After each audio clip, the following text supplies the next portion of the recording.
இன்றைக்கி Indian store போனப்போ இந்த கத்திரிக்காயை பார்த்துட்டு அவ்வளோ ஆசையாக ஆயிடுச்சுங்க. ரொம்ப குட்டி குட்டியாக அழகாக வெள்ளை வெள்ளையேன்னு இருந்ததுங்களா. தூரத்துலேருந்து பார்க்குறதுக்கு என்னமோ காளான் தான் விற்கிறாங்களோ என்னமோன்னு நினச்சிட்டு தான் பக்கத்தால் போனேன். பார்த்தா இதுவும் ஒரு வகையான கத்திரிக்காய்ங்க. பார்த்ததுலேயும் ரொம்ப ஆசையாயிடுச்சு. சரி வாங்கிட்டு வந்து ட்ரை பண்ணி பார்க்கலான்னு சொல்லி வாங்கிட்டு வந்திருந்தேங்க.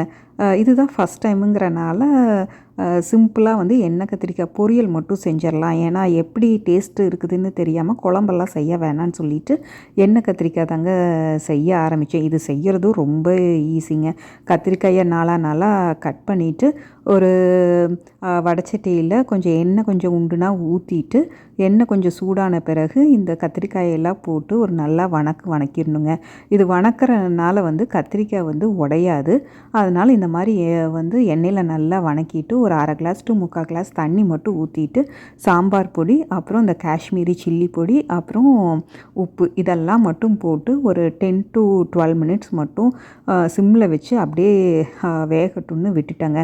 அதுக்கப்புறம் ஒரு 2 to 3 மினிட்ஸ் அப்படியே வந்து அந்த சூட்லேயே இருக்கிறப்ப இந்த எண்ணெயெல்லாம் பிரிஞ்சு நல்லா சூப்பராக இருக்குங்க. இது எல்லா வெரைட்டி ரைஸுக்குமே நல்லா இருக்குங்க. தயிர் சாதத்துக்கு அல்டிமேட்டாக இருக்கும். இதை பார்த்துட்டு ஹஸ்பண்ட் இது என்ன நெல்லிக்காயில் செஞ்சதா அப்படிங்கிற மாதிரி கேட்டார்.